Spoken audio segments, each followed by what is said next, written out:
So let's get started. Welcome to tonight's show. My name is Alexa. I'm your head of online community here at Housecall Pro, and I'm your host for the Home Service Evening Update.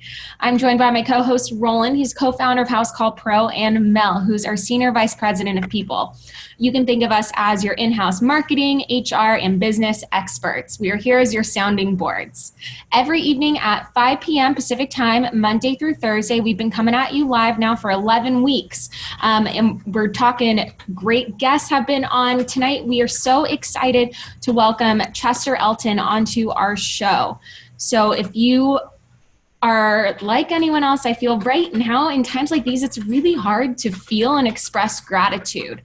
And so Chester, he's a #1 best-selling author, a best-selling business author on organizational culture and engagement. And he's here to show you how to practice putting gratitude at the center of your business practices and how to take it home with you. And it's important to do this now more than ever. And I think it's a really great topic for this group to dive into. So that is what you have to look forward to. We're going to go to Mel for the state of the world. We do a quick 3 to 5 minute news update, anything that's pertinent and important to you that's happened since yesterday. If you're wondering where to watch these past shows, just head on over to our YouTube channel, Housecall Pro, and at the top, it's Coronavirus Home Service Evening Update. And you'll see the past 11 weeks of these shows there. And we also have debriefs that we do after every single show that's on our blog. So if you guys have been coming to these and you find them valuable, we add all this and more in terms of resources, in terms of videos to our blog. So make sure you check that out at housecallpro.com/coronavirus, and you just click resources. We want to make sure you guys are taking full advantage of that because we put a whole team of resources behind those here to create those for you. So I'm going to pass it over to Mel for your State of the World news update, and then we'll get Chester on here for our main discussion. Great. Thank you. Good evening. Thank you for joining us. Lots of familiar names. Always love to see our steady crew. And there's new names every night, which is fantastic as well. So keep inviting people you know that might benefit.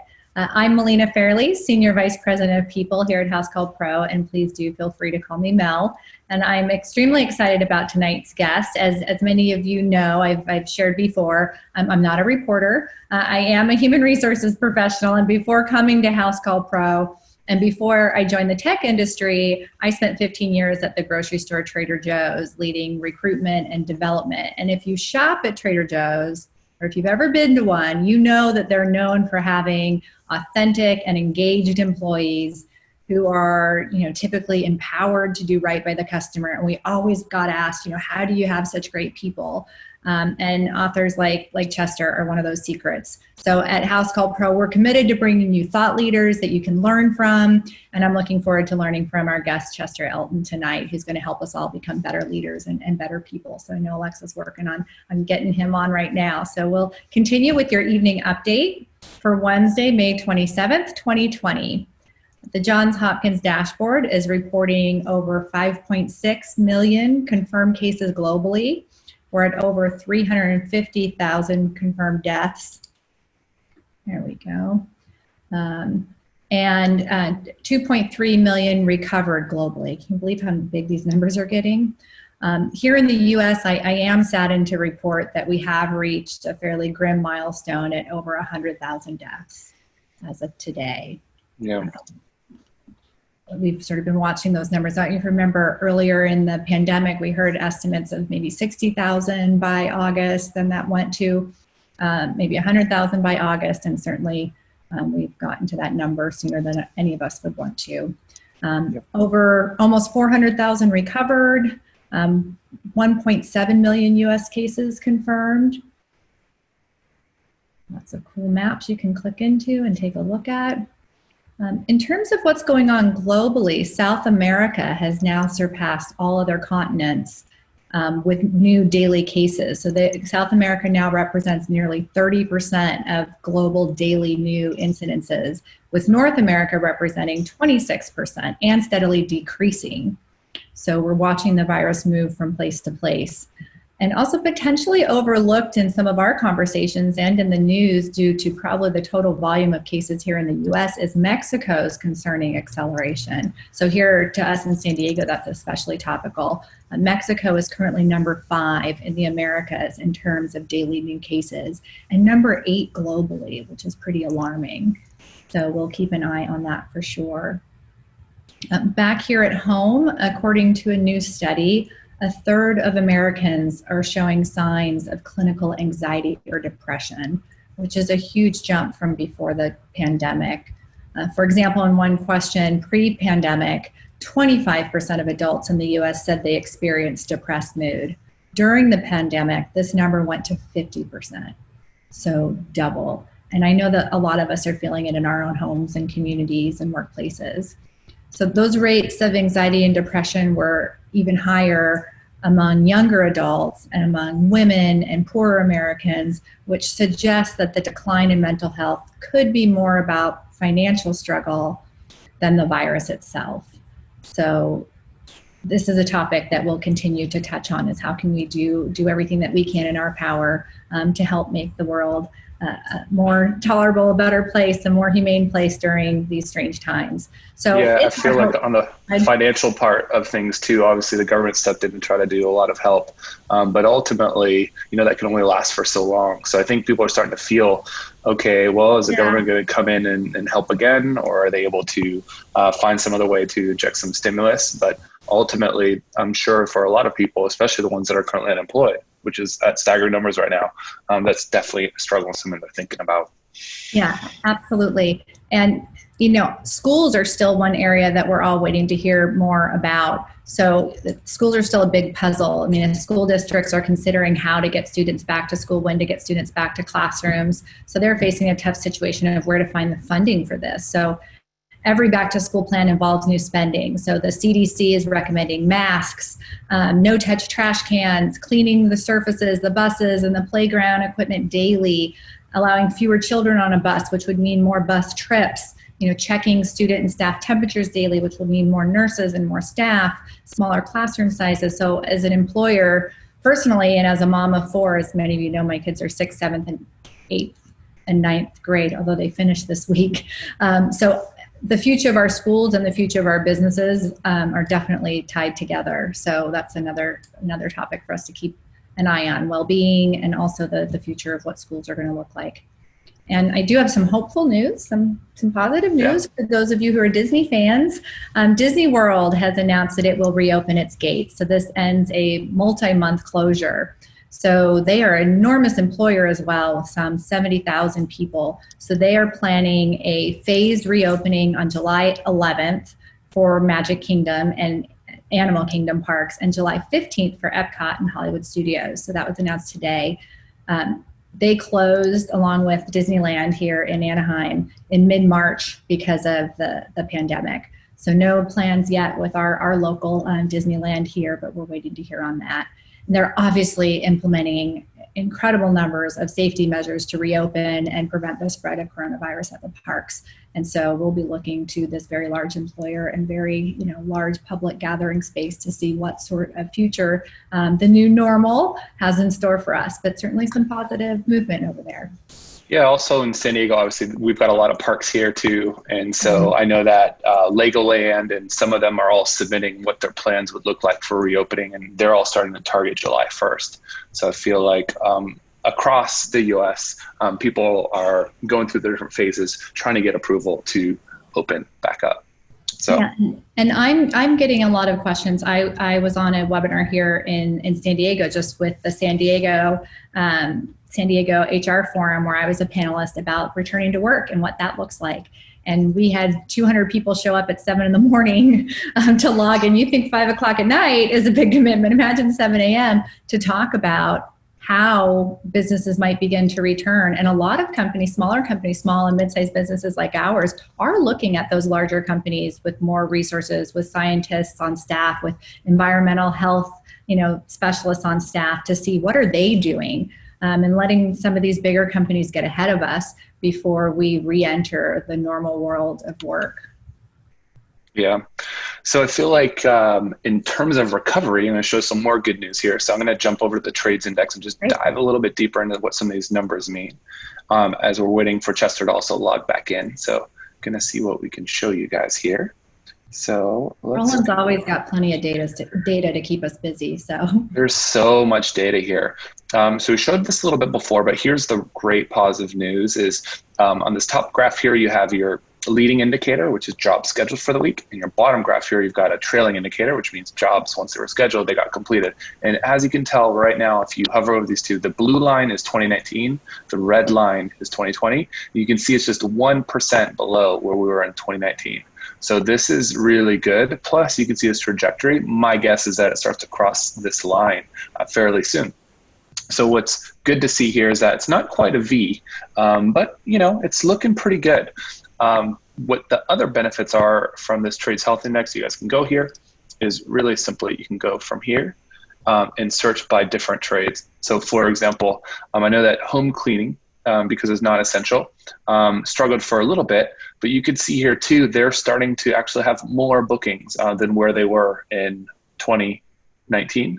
And then on jobs completed, so a lot of schedules, there's still some cancels here though, so you can see kind of the difference here. Obviously the big drop that happened here, but it's still recovering very nicely. So even in non-essential trades, we're looking pretty good. If we go into the like an essential trade like plumbing, this is across all states, you can see it actually crossed the line. So it is actually above where we were in 2019 from the leading indicator, and the trailing indicator is just literally, I think it's like, 40.40% off. So this is looking really good. Some other information that you guys will be able to find here is cancellations since week 6. This can show you on a state-by-state basis, which is our index. Obviously, the red is a lot more cancellations than orange, and which is less than this light color here. But if you want to look at your particular state in which we have data and your particular trade, you'll be able to see how you fare compared to the other ones in that cohort. So in HVAC, and you can see HVAC returning here really, really strongly above 100, which is really great news. So lots of good data. Key takeaways here is we're looking pretty good. If you guys want a link to this, we're going to post it actually in here. So we're going to switch topics a little bit. We're going to actually go with the topic that we were going to go with tonight with Chester. We're still trying to get him on, so I think he's having maybe some issues with Zoom. But in the meantime, what I'd like to talk a little bit about is what we've done inside of our company, and then hopefully you guys can take some of those tips and tricks and apply them to your own business. So recently at one of our exec meetings, Mel proposed a great idea. And this idea, I don't know where you got it from, but maybe you can kind of like explain what the idea is and kind of what we did and what the effects are and kind of the why. So we had a planned employee appreciation day that was at a brewery with food and family, and obviously that wasn't going to happen, and we weren't in any way trying to replace that. But it was just a moment where I realized, we had this event set up because we just really wanted to express gratitude to our employees and their families for all that they do for Housecall Pro. And we will get to that day. That day will come. It is in our future. We will have a great time. But it just made me think that we needed to we should just do more daily little recognitions and expressions of gratitude. It doesn't have to be a big party. So I printed mailing labels of every employee address and bought whatever cards they had left at Target for curbside pickup. And then I sent it to everyone on the exec team. Yours is all camouflage. Oh, there you go. There we go. Roland got the flowers. Mine were covered in glitter. Nothing fancy. And we each took a stack, and the 7 of us on the exec team wrote handwritten notes to everyone in the company just to express our appreciation. They weren't assigned by who was in your department, so it was completely random. So, I was writing to people that I didn't work with very often. Well, I'll let Roland express just what it was like to write those cards. Yeah, the most fun part was I feel like I don't get the chance to communicate with all of them at any given time. And so it was great. Oh, look, Chester's on here. It was great to be able to write individualized, personalized notes for each of the people that I had on my list. And it made you pause for a moment. It took quite a while to write all these out. I forgot how tiring writing is with a pen. My hand I'm the only one who carries pen and paper at Housecall. Yeah.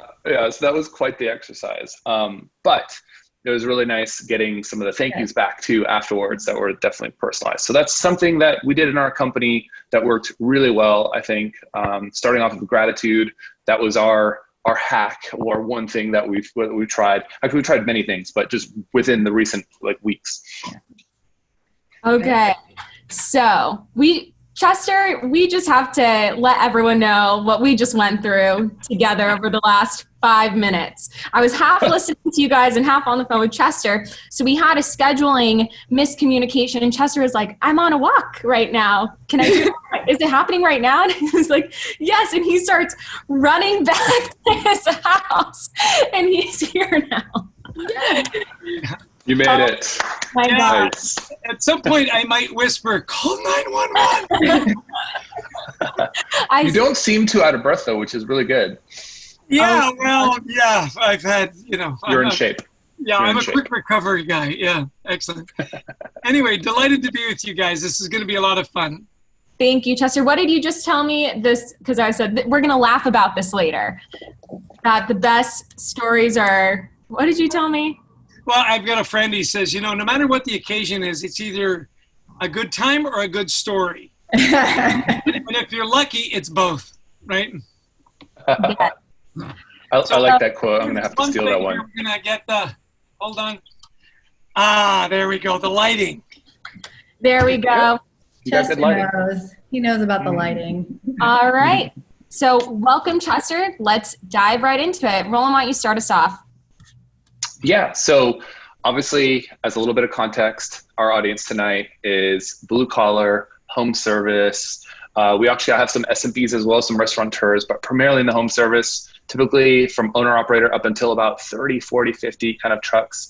And so we really focus on kind of the HVAC, electrical, plumbing, handyman, cleaning, lawn care, power washing. We have dog walkers. We have all kinds of people that are providing a service at a different location. So that's kind of our audience tonight.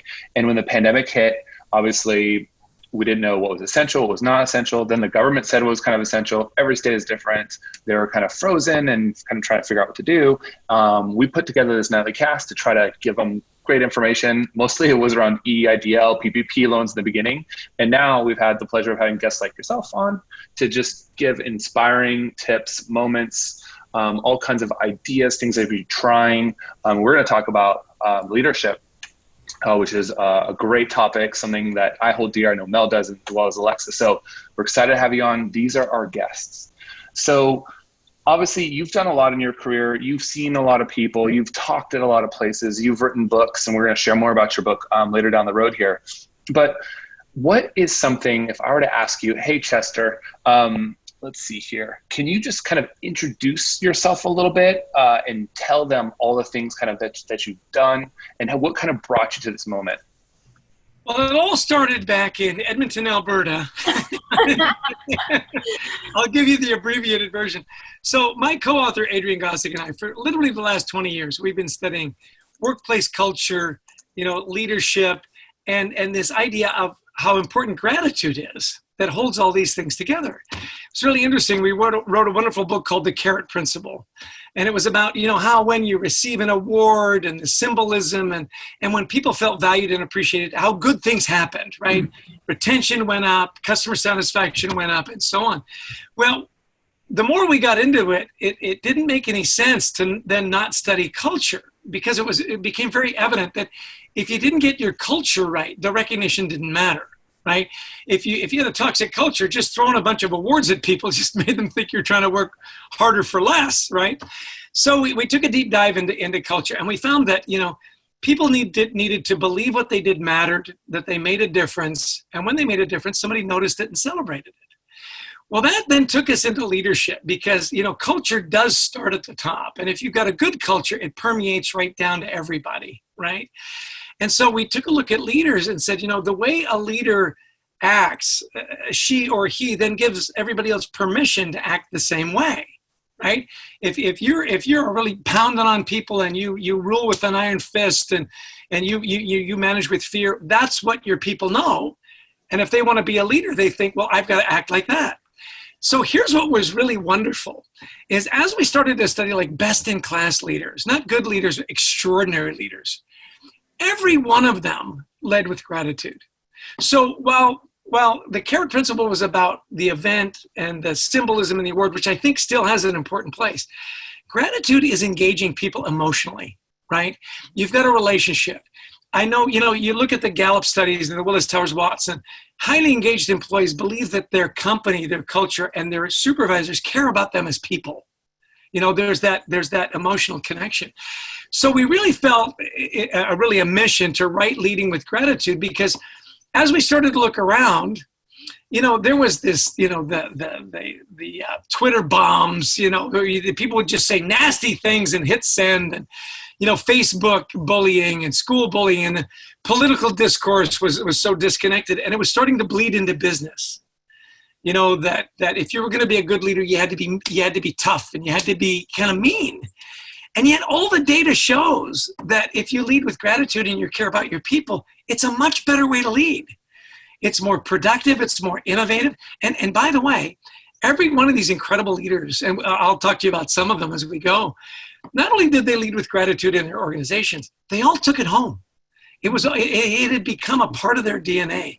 And my favorite data point for everybody that's listening is, when you're happy and engaged and motivated at work, you're 150% more likely to be happy and engaged and motivated in your personal life.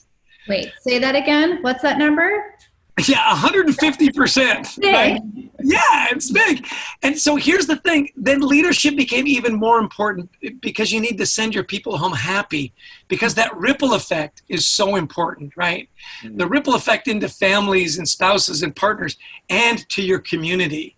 And so it became very much a passion and a mission for us. So long answer to a short question. I hope that helped. No, I like it. So in order to get to kind of all this knowledge that you gained after doing all this research, looking at other leaders, all these things, what brought you into this space? Like, what is your superpower that allowed you to kind of unpack all this, think about it, disseminate it, and then get it all into a book? So what are you, Chester, like really good at? Well, what I'm really good at is having a partner that's a brilliant writer. So, we have this amazing, we have this amazing partnership. We fill in each other's gaps. And, this is our 12th book. So this, we've gone through this process many times. And my co-author, Adrian Gossick, really is a brilliant writer. And it really does come together. I think, you find this in your business, in your life, when you're really passionate about something. It's not what you do, it's who you are. And it's fun, we picked up these really fun nicknames along the way. We did some work with DHL in Bonn, Germany, and they called us the Deacons of Dankeschön, which was kind of funny. the Ministers of Motivation, the High Priests of Praise, One of my favorites was the Dalai Lamas of Workplace Traumas, which was really kind of clever. That is so clever. Yeah, and the Gurus of Gratitude. But the Toronto Globe and Mail, now I grew up in Canada. If we've got any Canadians out there, give me an A. How's it going, eh? The largest newspaper in Canada is the Toronto Globe and Mail, and they reviewed our books and called us the Apostles of Appreciation, which I love, because, as an apostle, you preach, right? And you want to have followers that really buy in, because it's one thing to be able to preach it. What you want is you want it embedded into as many cultures as you can. Those people that believe with you, that are as passionate as you are. And that's what makes it fun. And that's when it starts to ripple and you get a movement going. And that's really behind the book. And what you do is you find that passion. You find the data that proves it out, beyond a shadow of a doubt. You find the companies and the leaders that do it really well. And then you give people tools and say, you can do this too. It's not just a nice story. This can be your story. And that's where I think it gets powerful. Mm-hmm. So diving right in, leading with gratitude. There's a lot to unpack here. And gratitude is such a simple concept, yet is so overlooked. So can you kind of debunk the myth that gratitude is a nice to have and not a need to have when running your business and in your life in general, Chester? Yeah, Alexa, I am happy to debunk that myth. Okay, because it's people say, well, I'm being soft. People will take advantage of me. Am I not the boss? And it's so interesting. One of the guys that we interviewed for the book, it was amazing. His name is Chad Pennington. Now, I love Chad Pennington because I'm a New York Jets football fan. Now, the reason I'm a New York Jets football fan is because I admitted it. Like, we have not been good for a long time. And he said this that I loved, because, you talk about servant leadership and so on. He said, people that lead with gratitude don't think less of themselves. They think of themselves less. And I thought that was just such a wonderful way to explain servant leaders, people that care about their people, right? Mm-hmm. And that's the engaging part. And that's where I think leaders think of it as a soft skill, a nice to have. It's not. It's a hard skill, and it is absolutely a must have, particularly in a crisis, because people are already feeling vulnerable, they're feeling isolated, and they're feeling left out. And there's no better way to engage people and let them know that they're remembered, that they matter, that they're important, than simple expressions of gratitude. A simple phone call that says, how are you doing today? How can I help? How's your mom? How's the homeschool going? What can I do to help? Because in a crisis, when there's a gap in that communication, that gap, that void, it gets filled. And you know what it gets filled with? Rumor, innuendo, and fear. And none of those are good, right? Even when there's nothing to communicate, you know what you do? You call me and say, nothing's changed. Just want to let you know we're still on track. How you doing? How can I help? And people are remembered. They're not forgotten. We've got a leader that's wonderful. They had to furlough a bunch of their people. She still calls them once a week. How you doing? Because, eventually their plan is they're going to be able to bring these people back, or hope to. And when they come back, how do you want them to feel about the company? That they didn't hear anything for 3 months and then all of a sudden you want me back? Or that they cared enough about me to check in so that when I come back, I'm all in. Does that answer your question? It totally does. And I really wanted to bring that up at the beginning of this because I feel like gratitude as a whole, maybe it's looked at as, like you said, a soft skill, something that really doesn't matter. And I think especially for our pros, so easily overlooked. When at the beginning of this, we started with it asking, hey, in one word, what are you grateful for right now? So I want you guys to think about that thing and take it with you the rest of this webinar, because I think it'll really help the rest of what Chester has to teach you tonight to sink in. So yeah, I feel like the other golden nugget too, that you didn't express explicitly, but you were talking about it, is expressing gratitude, something specific, not just a general platitude like, oh, thank you, thank you, thank you. No, specificity is what really drives it home. Is there anything between the specificity of something and kind of generality that you think people that are starting to get used to expressing gratitude to their employees, like how do you start without coming across as fake? Obviously you have to truly care, but is there anything there that you've coached or seen or written about that our pros can kind of take back to the office? Absolutely. No, yeah. Did I mention Leading with Gratitude, the roadmap, the book that's available at fine bookstores everywhere? Just thought I'd mention that. It's, one of the things we tell people is you just got to start. You just got to do it and say, well, what if I'm not very good at it? Well, I guarantee you're not going to be good at it. When was the last time you started anything and you were great? Like, ever started to golf? Like, who said, picked up a club? Amazing. I'm on the pro tour. I golfed in 18 hole-in-ones. You just got to start. You've got to be disciplined and you've got to be intentional. And you've just got to start. And by the way, there's nothing wrong with calling your team together and say, you know what? I need to get better at this. We all need to get better at this. And it's going to feel a little awkward and uncomfortable. The more we do it, the better we're going to get.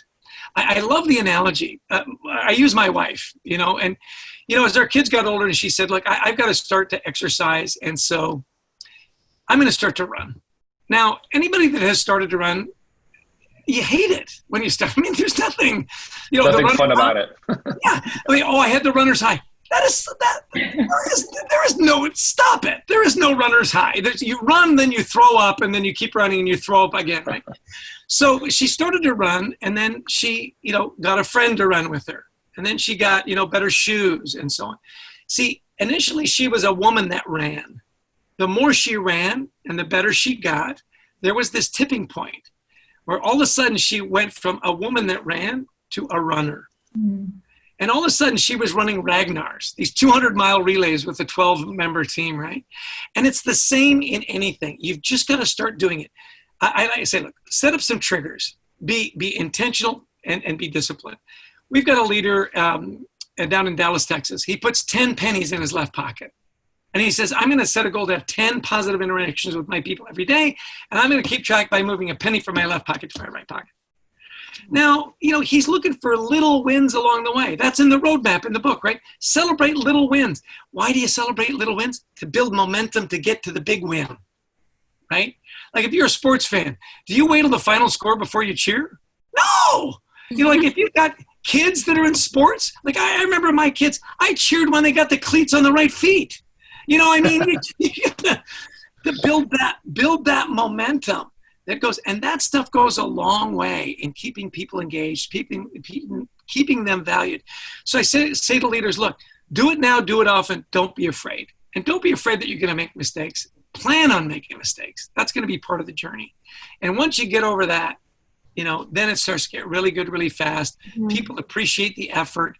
And then lastly, we talk about make it peer-to-peer. Remember how I act gives my people permission, and then they start to do it, and now you have a culture of gratitude. It's not just a leader that expresses gratitude. I hope that was helpful. Yeah. And I want to echo Chester's suggestion to let your team know what you're working on. So we do manager feedback surveys here at Housecall Pro, and I've done them in the past. And then I always, when the people get the feedback that maybe they're not doing so good at praising, I say, go tell your team that you want to be better. One, that's going to make them realize that you are acknowledging it and you have an awareness that you've not done such a great job. And then tell them you're going to start and that you might not be great at it, but it's coming from the heart. And they will give you so much grace when you stumble through those moments of just trying to express yourself in ways that maybe haven't been incredibly natural or comfortable for you, or maybe wasn't the role modeling you got from your leaders, because we do pass these things down. So be the leader you want to be, not the leaders that led you necessily. Absolutely. I'm going to give you an amen and a hallelujah, sister. All right. And you bring up a really important point, Mel.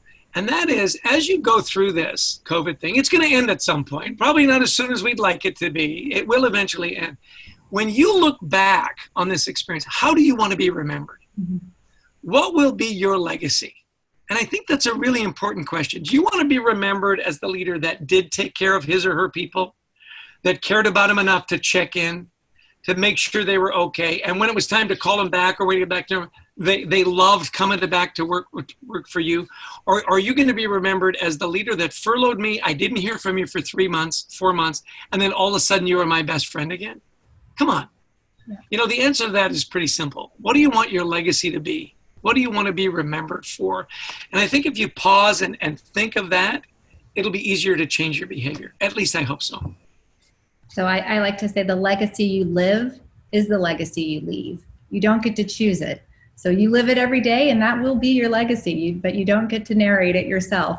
So I've got a question. So I, of course, was preparing, and I am so thrilled that you came on. Gary Ridge, the CEO of WD-40, was here a few weeks back, and he's the one, you got some WD-40 around? There you go. If you're a friend of Gary, you've got WD-40. So he supplied a pallet of WD-40 that we have given to our audience members for tuning in. And then he has also given us the gift that keeps on giving, which is introductions to really wonderful, like-minded authors and speakers and, employee engagement advocates. So I could not be happier. He was one of my grad school professors here at the University of San Diego, him and Ken Blanchard. So I know y'all run in the same circles. So I read that Success Magazine listed your new book as one of 6 books to help you live your best life.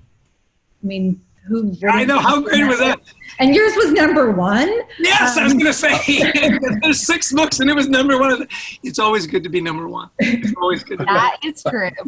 But I think it's just the recognition of a book about leadership being a book that could help you live your best life. It didn't say help you run the best company, but help you live your best life. So, gratitude, this in name, is something that gives to you as much as it gives to others. So what, besides the couple examples you've already given us, what do the best leaders do to lead with gratitude? What are a couple other of those hallmark categories of things that we should be looking out for and should be doing more of? Yeah, well, just a quick shout out to Gary Ridge. It was so funny because he did introduce us, and I'm such a big fan of his tribe and his work. He said, "Hey, would you consider doing this?" I go, "Gary, when was the last time you asked me to do something I didn't say yes?" When you have that trust, and see, Gary isn't just that way with me. He's that way with his tribe. Yeah. They trust him. He's there. I love the way he talks about his culture, where he says we don't have mistakes, we have learning moments. It's safe to innovate, it's safe to make a mistake, and so on. And having said all that, I forgot your question, so say it again. What are some of the other hallmarks of a leader who leads with gratitude? So give us a few of those other headlines, the categories of things we should be doing more of. You've got it. It's distracting. He just is. He is. Package. It's the leadership, the gratitude, the energy, the personality, the accent, and the free lifetime supply of WD-40. So I get it. It is awesome. Yeah, we joke that we have the same barber. His name's Gillette. So we divided. We write in the book about the 8 best practices to develop extraordinary results, and we broke it into 4 and 4: seeing and then expressing. Now, we don't have time to go through all of them. I will tell you, though, in the seeing part, one of my favorites is assume positive intent. Mm-hmm. And I think that right now that's really important. When you assume negative intent, when people bring you a problem, it's bad news. You vilify them. How could you do this to me? They are the problem. Well, they aren't the problem. You have a problem. Let's solve the problem, right?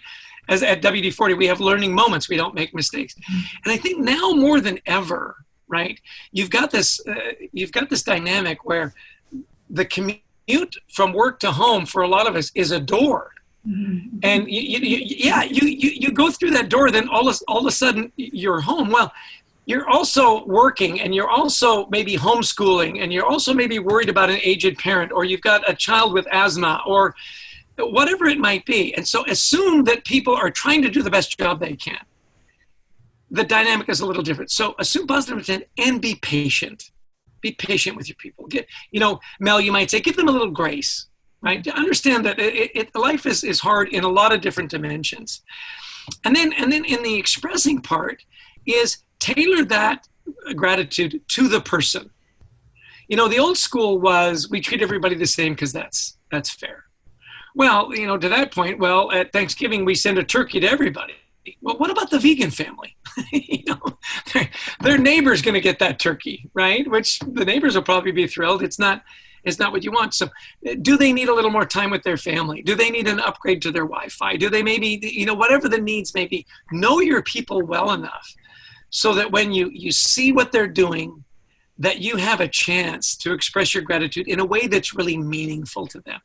Good leaders know a little bit about their people. The extraordinary leaders know a lot about their people. What motivates them, what's really near and dear to them. Instead of maybe picking something out of the catalog, make a donation to their favorite charity. Give them time to work at a Habitat for Humanity, right? On the other side is maybe they want to work on a new product. They want to work with the customer service group to develop a new way to engage customers. Mm-hmm. So, be patient, assume positive intent, and then when it comes time, do it in a way that's meaningful to them. I think are 2 really good places to start leading with gratitude in a way that people will really appreciate. Can you break down what assuming positive intent is? Yeah. Well, Hubert Joly was one of the guys we interviewed for the book. Now, he took, Best Buy from $1 billion deficit to $1 billion surplus. So he's a great one to talk to, right? I said, how did you do that? He said, well, it really started with our people, and it was to make work meaningful, right? And he said, I may be crazy. I just assume everybody's coming to work and they want to do a good job. And along the way, they're going to make mistakes. And that's okay. We can fix the mistakes and move on. Amy Edmondson at the Harvard School of Business talks about creating psychological safety. And when you feel safe at work, you can admit a mistake without fear of losing your job. You can innovate knowing that most innovations fail, right? So and when you create that psychological safety, when you assume positive intent about people, now you've got a safe place to work. You've got a safe place to innovate. Your managers are seen as collaborators and friends. as part of your tribe that's going to help you, as opposed to, man, if I make a mistake, I'm going to get punished. Is that helpful? It's really helpful. And Mel, I know you touched on, knowing your people and knowing, what sort of appreciation to extend in their direction, and over doing this update every night for 10 weeks, I've learned that there can be a misperception that you need to throw a bunch of money at people to show them that you appreciate them, that I'm just a small company. I don't have endless supply of gift cards. So I know you're going to dispel that for me a bit. So why don't you talk a little bit about what does all this appreciating people cost? What if I'm a small company and I don't have money just growing on trees? What can I do? It's so funny. I think that's where people think in the category of stuff. We got to give away a trip to Hawaii. We've got to give away a car or whatever. Gratitude is caring. And it's really interesting. One of the myths that we debunk is it's all about the Benjamins. Just throw enough money at people, it'll be fine. Well, I think we've all at some point, if you've worked long enough, there's that boss where there isn't enough money in Fort Knox to pay me to work for him or her, right? It's that toxic.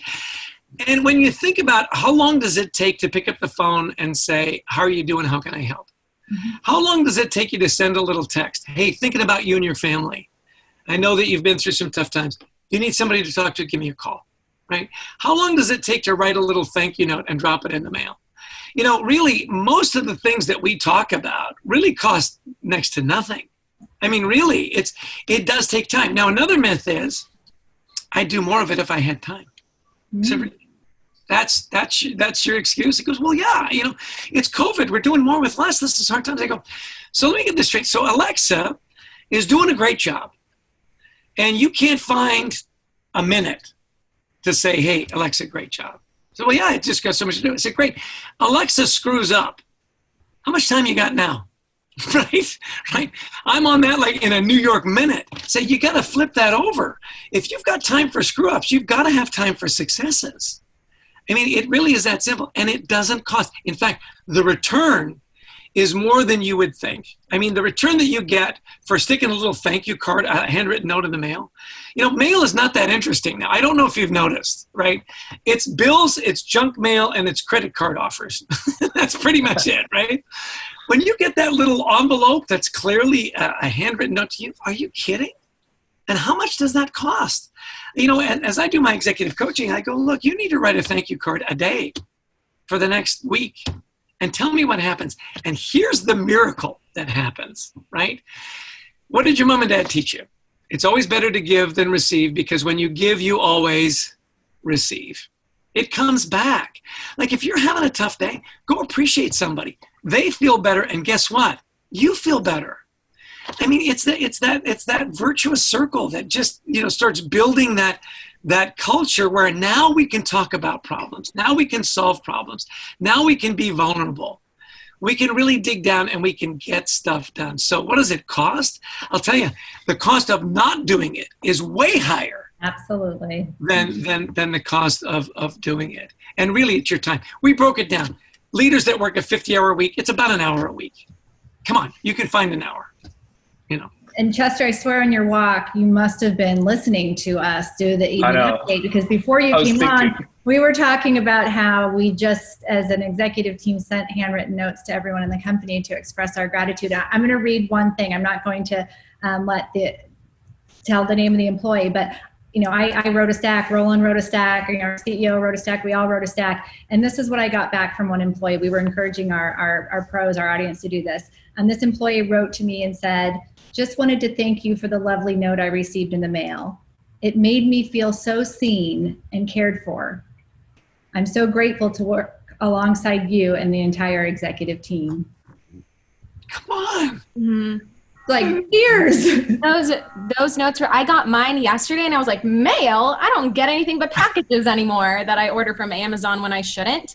And I'm like, oh, from Housecall. I'm like, first of all, I'm like, uh-oh, did I do something wrong? And then second, I open it, and it was this note from Scott, who's our CMO. Because I originally was like, oh, it's probably from Roland. Like Roland's very good at writing us notes and telling us when he's proud of us. Roland's my boss. And I got this note and I was like, this is very at first I was like, oh, is it just going to be a blanket? But it was very personalized. And when I talked to my other friends at Housecall, they all got personal letters too. And really, that is so much more than a bone. I know other people may think differently, but for someone like me who is growth and experience motivated, I'm not money motivated because I know that will come with my experience. That was something I put on my fridge. Like it's on my fridge right now. How and cool. You share it with friends and family. I love this comment says, memories mean more than money. Robin put that in. And then put in again, I had a boss that would send me a postcard telling me what a superstar I was during every business trip or personal travel. I mean, come on, are you willing to do a little more for those bosses? Of course. And it's really interesting when it comes to gratitude and stuff. I was joking with a friend the other day. I said, I don't remember what I got for my birthday 5 years ago. In fact, I'm not really sure I remember what it was for last year. Experiences though that I've had with friends, those expressions of gratitude, people that called up and said, hey, we're thinking about you. Those you never forget.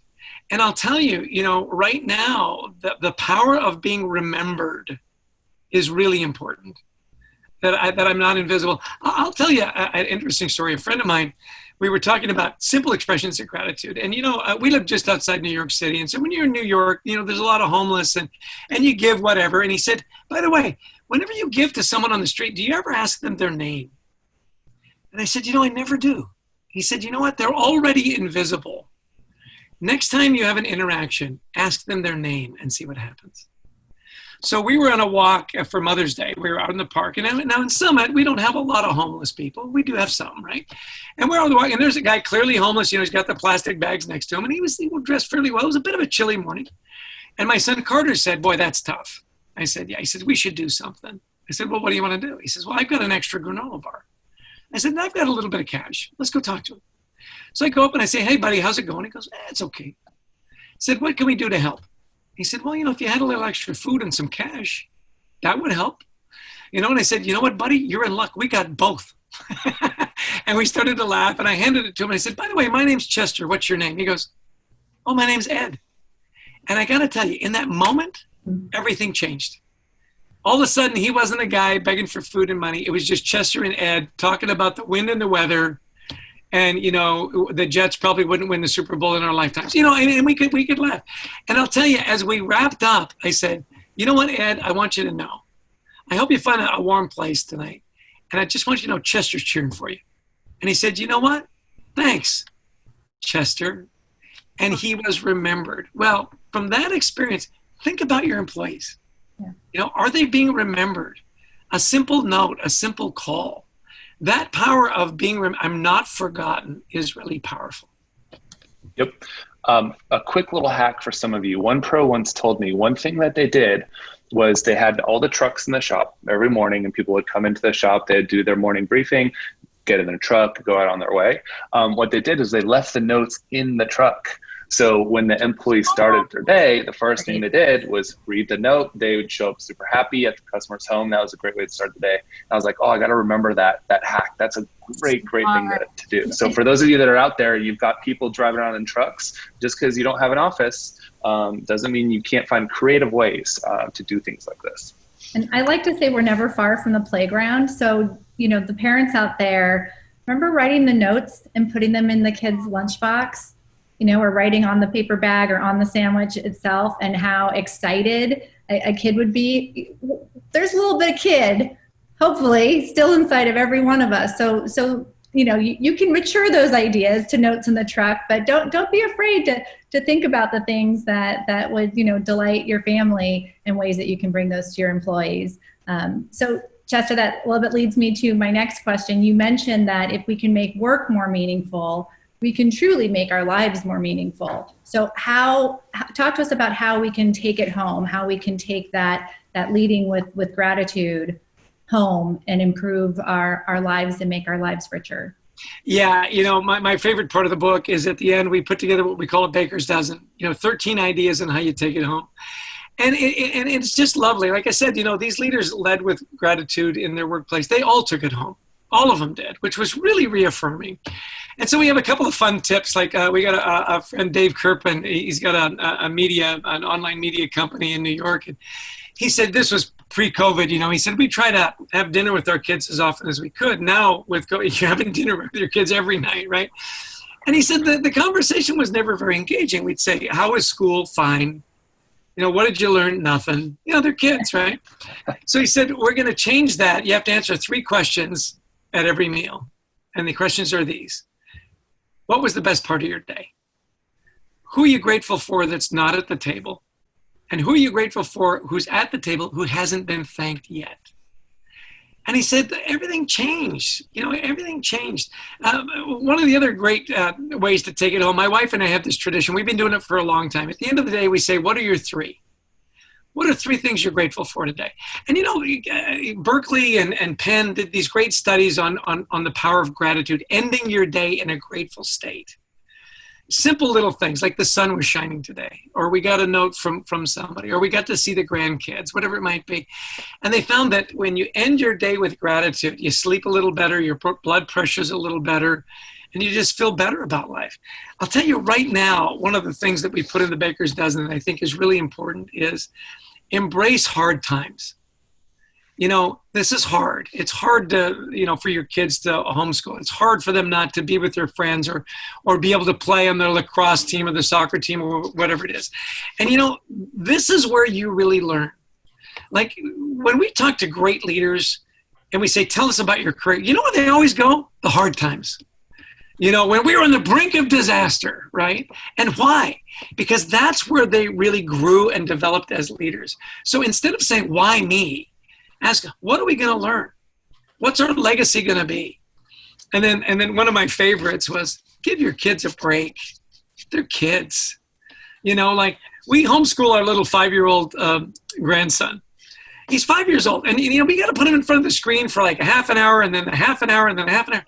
And, he's 5, and it's kind of like, hey, there are days when that's just not going to work. And you know what? That's okay because, let me think. He's 5, right? So cut him some slack. Kids are going to get upset. They're going to, and just give them that break, give them that grace. And so I think particularly now when you bring it home, there's so much that you can do with your families.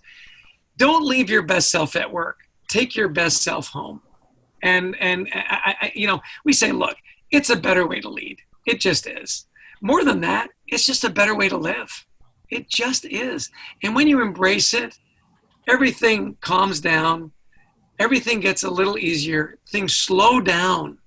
And you look at life and you look at work a little differently. And it's a wonderful way to work and live. It just is.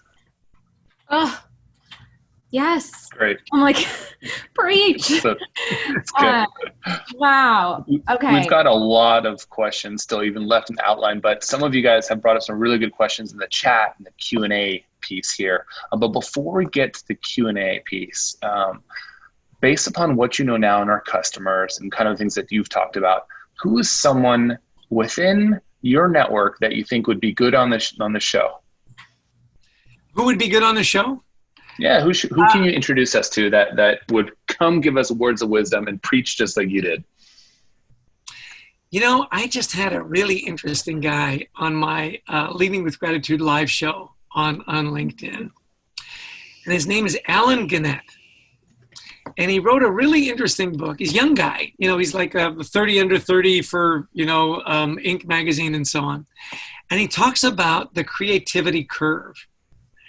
And I think right now, more than ever, we've got to get creative. We've got to think out of the box.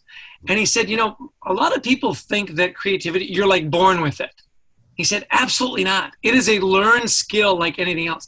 By the way, the number one attribute that companies on LinkedIn were looking for in potential hires is creativity. Because, as AI comes in, it'll replace a lot of stuff. AI really struggles with creativity. And as humans, we're good at it. And he talks about, you've got to immerse yourself in whatever you want to be really good at, right? You've just got to inundate yourself with stuff. And we talk about the myth of the lone genius, like an apple fell on Newton's head and he figured out gravity. That didn't, no. He'd been studying physics for like a decade, He talks about Paul McCartney. It was one of my favorite stories. He says, Paul McCartney woke up one day with the tune Yesterday in his head. You know the Beatles tune Yesterday? Do you know that is the most recorded song in history? And it was so weird. He woke up with this tune and he thought, well, for sure I've heard it somewhere else.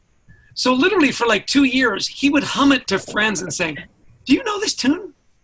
And the original words are hilarious. You know the song Yesterday, da-da-da-da-da, yesterday. Yeah. He puts, his original words were scrambled eggs. So he'd go scrambled eggs. Oh, how I love my scrambled eggs. If I have a meal, it'll be scrambled eggs. Oh, how I love my scrambled eggs. Right? Well, how did that happen? Well, Paul McCartney for forever was playing in bands and writing and singing and so on. That's where that epiphany came from. And by the way, for your guys, I've been meaning to say this for like the last 40 minutes. I can't tell you how much I love what your guys do. Like I love my plumber. I love my electrician. I love those guys that come in and do the stuff that I have no idea how to do. And we talked a lot about your plumber on our pre-call. Yeah. I remember. Oh man, are you kidding me? Like we talked all about your house. Yeah, it's 100 and some years old. I mean, everything goes wrong with my house, right? We've got radiators, and the plumber. It's like you call a plumber for your radiator, right? And in the middle of it never goes out in the middle of the summer, right? It's always in the middle of winter, and our guy shows up every time. And I always make sure that I've got like bottled water and granola bars for these guys. I mean, I want them to want to come to my house because, to say I'm handy is like, no one would call me handy. Like, those plates that go around your light switches that have the 2 screws? Yep. Yes. I can do that. Like I'm lights out great at that. Right. Anything more than that, I'm calling my electrician and my plumbers and stuff. So I love what you guys do. And the reason you're really good at it is because you've immersed yourself in it. Right. So I'd be happy to introduce you. You get a real kick out of him. He's delightful. He's a young guy, really engaging. And I think the idea of creativity and so on would really be wonderful. Alan Gannett, I will hook you up. I would like to talk to him because I remember him and his company before it got acquired by Skyward, so Track Maven. And I remember the logo too, and it used to be orange. And I don't know if it was like a dog or something, but I feel like it was a dog logo. And anyways, it's just funny how you just randomly brought that up. And I was like, wait a minute, I've heard of this before. The world is a small place. The world is a very small place. It's smaller than you believe. Yeah. All right, so we got a lot of Q&A stuff. Do you want to go? You want to do some of the questions real quick? Yeah, if you guys have any questions for Chester, throw it in the Q&A. I have one from Michelle Bonner. How do I help an employee turn away from pessimism towards gratitude? Obviously modeling the behavior, but do you have any other ideas? Great question. Yeah, it really is tough. And sometimes, look, not everybody's going to buy into it, and you got to appreciate that. I've had a lot of breakthroughs when I ask people to keep a gratitude journal. And just say, listen, I just want you to end the day, just think of 3 things that went right today. I know it's, not many of us wake up and say, what's going to go right today? Right? We think what's going to go wrong, and just, encourage them to do that and share it with somebody. Don't just write it down and hide it. Write it down and share it with somebody. It's not a bad place. I know you guys are big handwritten note stuff. I say, you know what? When was the last time you got a handwritten note? How did it make you feel? Wouldn't you like somebody to feel good about that with a note from you? And so you do model the behavior, write them a note, talk to them about how grateful you are that they showed up every day and did a great job, and then encourage them to kind of do the same. Give them permission. Maybe even just give them a stack of thank you notes and a pen with the company logo on it, or whatever. Or you give them a journal and say, hey, this is just kind of a fun thing, and help them, give them the tools and the encouragement. Understanding that some people are never going to buy in. A lot of people, though, gradually, you'll see a change. Hopefully that's helpful. It is. Even if you say one thing you're grateful for, just have them do that. Just one thing. We've seen them, inside of software, you can have a little notes field. So put that one note right there. Or I've seen them before in a customer field, which is interesting. And that actually helps them personalize reaching out back to their customers. Oftentimes it's, I'm grateful your dog didn't bite me or something funny like that. Another question, Alexa. Let's do this one. Yeah, we had a question in the chat from someone's asking that they're looking for a fun way to recognize a VIP employee every week. So any ideas, anything cool to do if you're going to do something that's going to go to a different person every week? Any thoughts? Yeah, the way I find when you start stuff like that, do a quick little survey and just say, hey, when you're really knocking it out of the park, how do you want to be rewarded and praised and recognized? So now you've got a little tidbit on every one of them, right? So when their time comes up, you get to do it. I'll tell you, a traveling award is a great award. We had a company where the guy went on eBay and found an old G.I. Joe with the Kung Fu grip and called it the You the Man Award. And so they would get this goofy thing. They'd give it to the employee, and then it was up to him or her to find the next employee. So it was like a traveling award. So I think, you can make it fun. It doesn't have to be expensive. I think the key is, though, do you know your people well enough to know when their time comes that you do it in a meaningful way? Absolutely. By the way, the one question that I do want to answer is from Tom Donner. Can you explain how you became a Jets fan? Asking for everyone in New Jersey, like everybody in New Jersey. It's so funny that he asked that because we moved to New York in 1986. And in 1986, the Mets won the World Series. That big comeback where they beat the Red Sox. And I don't know what it is, but when you're a Mets fan, you're a Jets fan. If you're a Yankees fan, you're a Giants fan. And so I always liked the underdog, and we made a choice when we moved that we were Mets and Jets fans. Not the best decision we ever made, and yet once you're in for a penny, in for a pound. So Mets, Jets, Jets, Jets. Oh my gosh. Well, I saw that question. I was like, that's such a Tom question. Love Tom.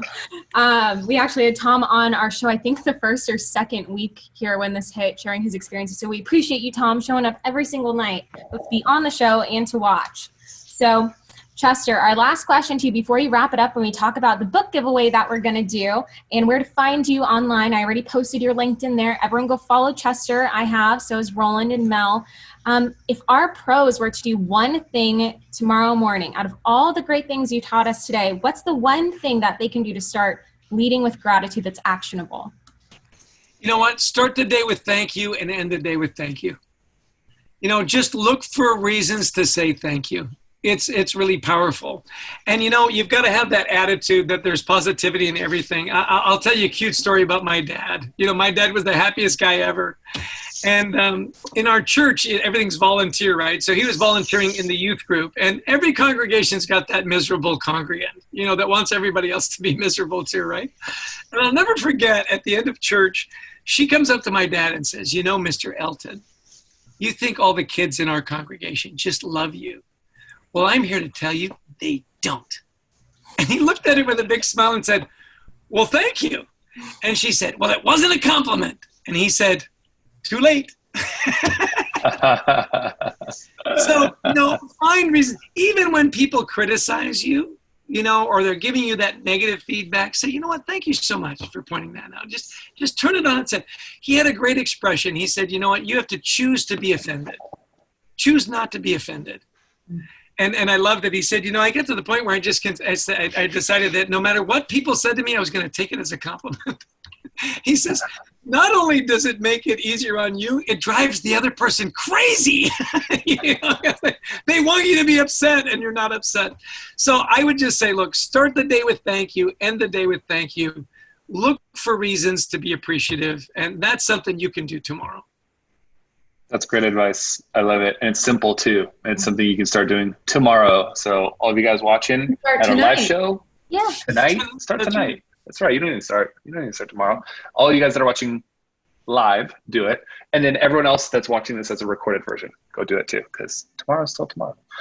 So we're going to talk a little bit. You've been giving us all these tips. A lot of the things you've written down in your book. I remember when we were doing our pre-show meeting, we talked a little bit about a really cool case study that's in there. And I don't want to spoil it. It's a crazy thing that happened during coronavirus that has just resulted in an amazing brand. And Alexa's like, oh yeah, I remember the story too. Yeah, this story is really cool. It's in the book. You got to read it. It's something that is really simple to get to. So I'm going to post my cell phone number in here. If you guys just text me something that you're grateful for, and in a sentence, not one word, give me something meaty, just give me a sentence, something that you're grateful for. Send me a text to my cell phone. I'm going to hit, yep, you got it. I'll buy you a book. Then the next thing I need from you guys is your name and your address in that text. So if you do what you're grateful for, I'm going to give you, yep, there's the book. That's what's going to show up. And then I need your address because we're going to go find a local bookstore, send these out to you, order them. So I'm going to post my cell phone here for you guys. And also in Facebook too? Also doing Facebook here too. So that way you guys can get your copy of the book. And however many of you guys send it in, it's one per person. So if you send me 10 things you're grateful for, it doesn't mean you're going to take a book. We got one book.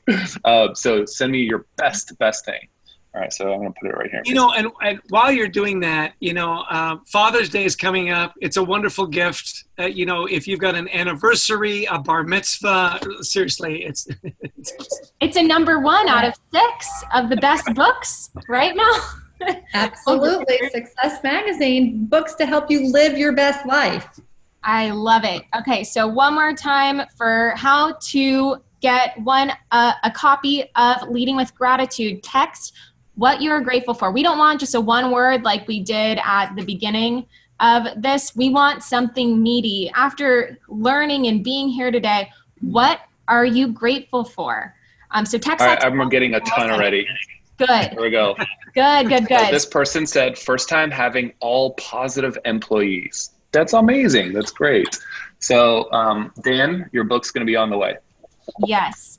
And then Chester, you mentioned something that you do on Tuesdays. I started following you now. I sent you a LinkedIn friend request too, so then we can both follow each other. What do you do on Tuesdays? Because I posted the link, your LinkedIn link in there for pros to start following you and what you do on Tuesdays. So every Tuesday and Thursday at 1 o'clock Eastern time, we do a Leading with Gratitude live show. And it's really a lot of fun. It's 30 minutes. We say, give us 30 minutes. We'll give you information, inspiration, and your roadmap to create a culture of gratitude at work and at home. Gary Ridge has been on our show. Of course, he was fabulous. And we've had such an interesting guest. You know, I mentioned Alan Gannett. We've got a guy coming on tomorrow. You should really tune in. He won the Food Channel Race Across America in his food truck. His food truck had to go from LA to Miami. And he talks about he was broke and he started a food truck and now he's got restaurants and catering business. And then he went into, he said, you know, I am such an admirer of healthcare workers and their shoes were just not great. So when COVID hit, he said, look, we had all this food and all this stuff. I wanted to keep my people working. So we started to give away food and to cater hospitals and firemen and so on. He says, food for your soul and support for your soul. So the food and the shoes, he's delightful. We did our pre-show tonight. I'm not going to give you his name. I'm just going to say, tune in. It will be remarkable. It's 1 o'clock. And then we put it on our feed. So we've had some really remarkable guests. We had Aisha Purcell, who's this designer, to design the life you love. She'd be a great guest for you as well. Yes. I've done some research on her. Would love the introduction there, Chester. Oh, yes. Listen, Gary and Aisha and I all presented on the same day at a Marshall Goldsmith event.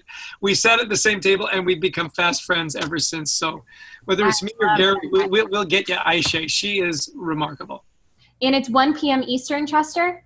It's 1 p.m. Eastern. Yeah, we go live.